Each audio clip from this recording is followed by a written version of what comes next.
Well, bakbakan din ng NX LED at Akari Chargers. NX LED, ito na ang time para makabawi sa Akari Chargers dahil hindi sila papayag na matalo nito. Import versus import, Akari Chargers, sure win na nga ba?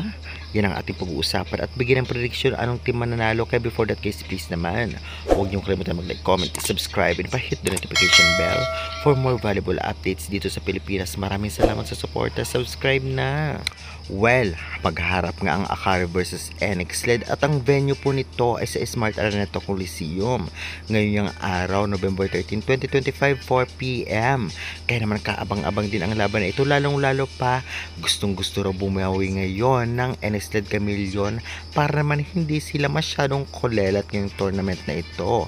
At humanda daw ang Akari Chargers, ganun pa man, kaya rin nila kahit pa paano makipagsabayan, especially malakas din ang kanilang import, ngunit kinukulang lang dahil ang performance ng local players okay naman, ngunit sadyang medyo kinukulang talaga. Ganun pa man, tignan na lang natin laban dito nga sa Akari Chargers kung talagang very effective ang kanilang team.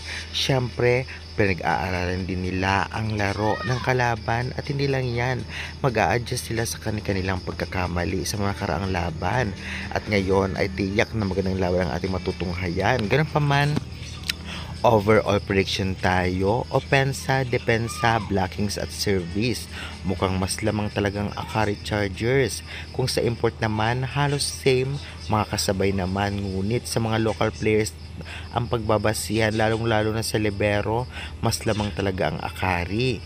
At syempre, sa mga opensa, sa lahat ng position, blockers, at syempre sa opener at sa opposite ay talagang malakas ang Akari. Kaya naman kailangan bantayan ito ng NX LED Chameleon kung ayaw nilang matalo agad. While ganun pa man, ay may laban din ang NX LED. Sadya talagang kinukulang lang.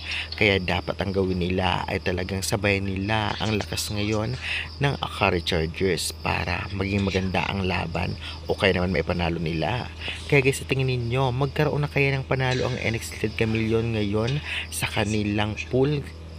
Comment nyo na yan at huwag kalimutan mag-like and subscribe for more updates.